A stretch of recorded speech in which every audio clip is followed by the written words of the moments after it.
Magandang gabi po sa inyo, Captain Kokak.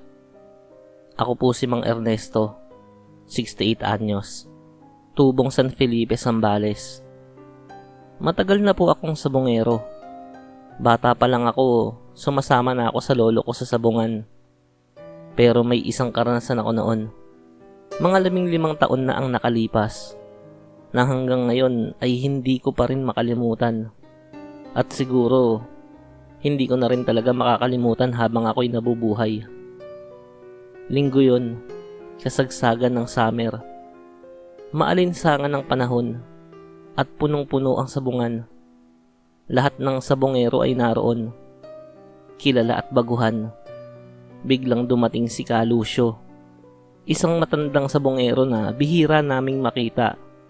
Tahimik lang siya, laging mag-isa, at walang masyadong kaibigan. Ang kwento-kwento, dati raw siyang albularyo sa bundok, pero umalis sa pagka-albularyo, nagretiro, at pinili ang tahimik na buhay. Pero ang mas nakapagtataka, may dala siyang tandang, itim na itim ang balahibo, nangingintab, parang ginintuan ang mga kuko, at pulang-pula ang mata. Sa unang tingin pa lang, alam mong hindi ordinaryong manok yun. Sa unang laban, nanalo agad. Isang palo pa lang ng tari, bagsak agad ang kalaban. Walang kalmot, walang sugat sa tandang ni Ka Lucio. Paulit-ulit itong nangyari. Walang tumatagal ng 3 segundo sa laban. Habang tumatagal, may napansing kakaiba ang mga sabongero. Ang tandang ni Ka Lucio ay hindi lumalakad, kundi tila dumudulas lang sa lupa. At ang mga kalaban nito, parang natutulala bago pa man magsimula ang laban. Isa sa mga matandang mananari ang lumapit sa akin at mayroong ibinulong. Hindi yan normal. May kargayang manok ni Ka Lucio. Hindi ako naniniwala sa ganyan noon. Pero nang matapos ang huling laban at naideklarang panalo si Ka Lucio, biglang nag-brown out sa buong sabungan. May narinig kaming sigaw ng babae mula sa likod. Paglingon ko, may matandang babae. Nanlilisik ang mga mata at ang suot ay parang sa manggagamot. Ka Lucio, ibalik mo ang kaluluwa ng anak ko. Hindi mo siya pagmamay-ari. Nagkagulo ang mga tao. Ang tandang ni Ka Lucio ay nagwala, pero hindi parang manok, kundi parang aso o demonyo. Napansin kong nagkakaroon ito ng buntot, mahaba, parang sa ahas. Nang bumalik ang kuryente, wala na si Ka Lucio. Wala na rin ang tandang. Iniwan niya ang kanyang mga panalo, mga bugkos ng pera, na hindi na rin namin nakita kinabukasan. Simula noon, tuwing linggo ng hapon, may mga nagsasabing naririnig pa rin nila ang tuka at pitik ng tari sa bakanting sabungan kahit walang laban. May ilan pang nagsasabi na nakikita nila ang itim na tandang, pero pag nilapitan, naglalaho.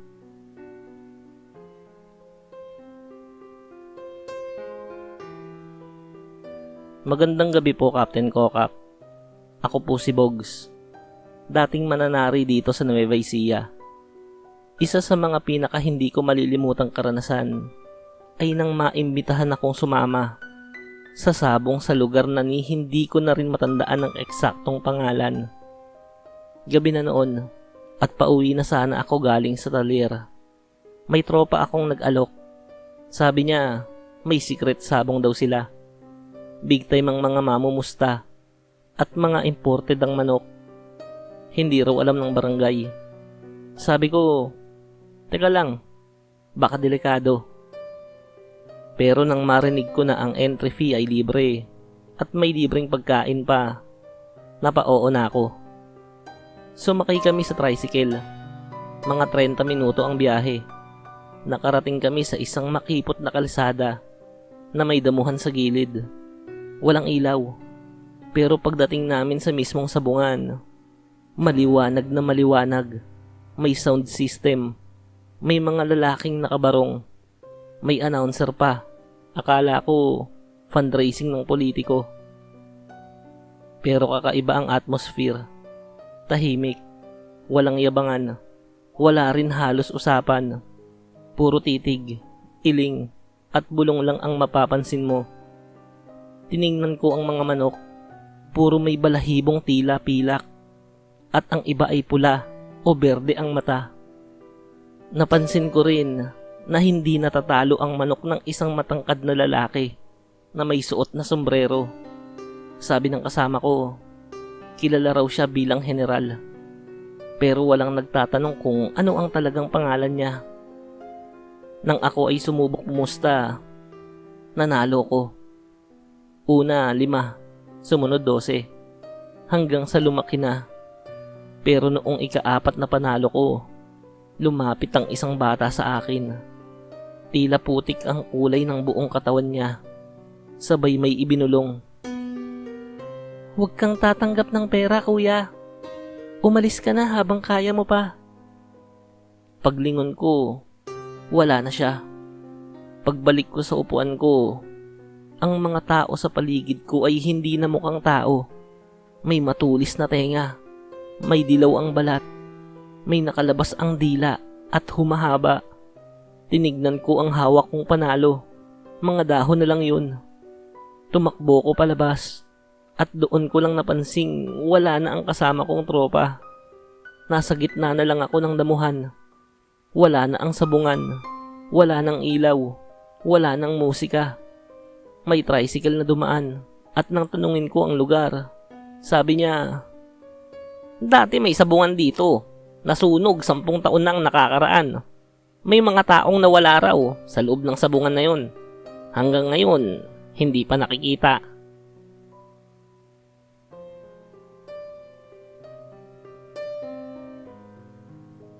Sir Captain Kokak, matagal na akong sabungero at marami na akong nakitang kakaibang laban. Pero itong isang to, hindi ko malilimutan. May isang lalaking sabungero na tawagin na lang nating Boy Walang Talo. Hindi siya kilala noong umpisa. Pero noong dinala niya na ang manok niya na kulay puti na may malagintong pakpak, lahat kami ay napawaw. Matikas, maganda ang tindig, at parang naglalakad na may yabang. Sunod-sunod ang panalo ni Boy Walang Talo. Lahat ng tumatapat sa manok niya, nabubulid agad. Ang tari ng manok niya ay parating tsumitsempo sa leeg ng kalaban. Pero may isang mananari ang nakapansin sa isang bagay na hindi agad nakita ng iba. Wala raw anino ang manok ni Boy. Nung una, akala ko joke lang. Pero sinilip ko noong tanghaling tapat na ang laban. At totoo nga, lahat ng manok ay may anino, maliban sa manok niya. Isang araw, dumaan ang isang pari na dating sabungero din. Para lang daw magpaalala ng moralidad. Nang makita niya ang manok, agad itong nagbendisyon. Biglang nagsisisigaw ang manok. Tila boses ng bata ang lumabas sa bibig nun. Ang mga tao sa sabungan ay natulala. Nagtangkang tumakbo si Boy Walang Talo. Pero nabitawan niya ang manok. At doon nangyari ang di ko malilimutan. Lumaki ang manok. Tumayo sa gitna.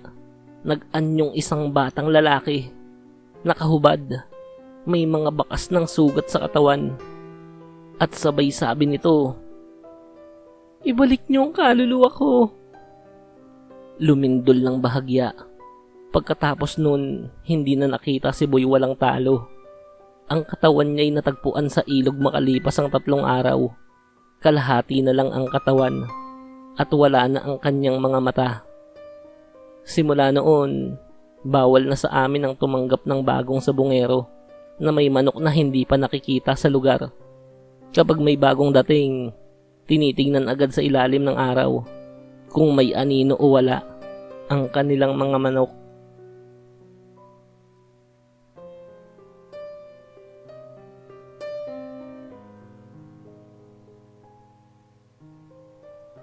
Dear Captain Kokak, Ako po si Benji, 29 years old, taga Candaba, Pampanga.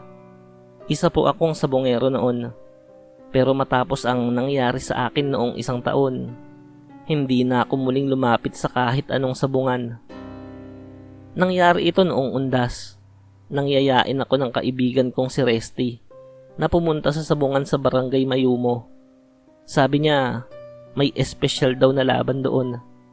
Mga malalakas at bihasang manok. Wala naman akong ginagawa noon, kaya sumama ako. Pagdating namin doon, iba na agad ang pakiramdam ko. Parang ang bigat ng hangin. Kulay abo ang langit kahit tanghali. Hindi kalakihan ang sabungan, pero punong-puno ng tao. Halos lahat ay tahimik at walang imik habang nakatitig sa gitna. Ang kakaiba pa, puro matatandang lalaki lang ang nandoon. At lahat sila ay nakabarong na puti, kahit puti ka ng paligid. May isang matandang sabungero ang lumapit sa amin. Kulubot na ang balat, mapuputi ang mata, at halos walang ngipin. Tumaya raw siya ng 5,000 sa isang manok, at gusto niya akong isama sa pustahan.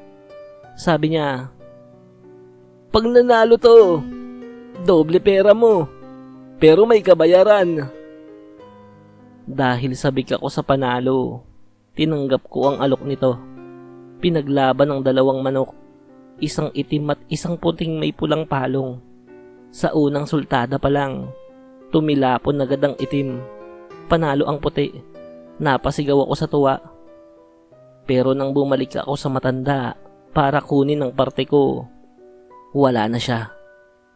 Tinanong ko ang mga tao roon, pero sabi nila, wala namang matandang nakaputing barong na tumaya dito eh. Pag uwi ko, doon na nagsimula ang kalbaryo ko. Bawat gabi, naririnig ko ang tila sabong sa loob ng bahay. May mga yapak, tila tunog ng manok na lumilipad. At minsan may boses ng matanda, paulit-ulit na sinasabi, "May kabayaran." Hindi ako makatulog, hindi ako makakain. Hanggang sa isang gabi, nakita ko sa salamin ng anino ng matanda. May hawak na patalim at duguan ng katawan. Mula noon, lumipat na ako ng bahay at ipinasara ko ang sabungan sa aming lugar sa tulong ng barangay. Sa lahat ng tagapakinig na mahilig sa sabong, sana ay mag-ingat po kayo. Hindi po lahat ng sabungan ay para sa tao. Minsan, may mga multong nakikipaglaro para may madala sila sa kabilang mundo.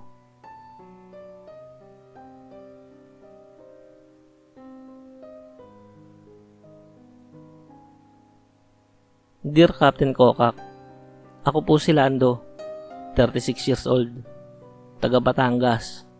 Mahilig po akong magsabong dati, pero may isang gabi na hanggang ngayon ay hindi ko pa rin malimutan at ayokong muling bumalik sa kahit anong sabungan.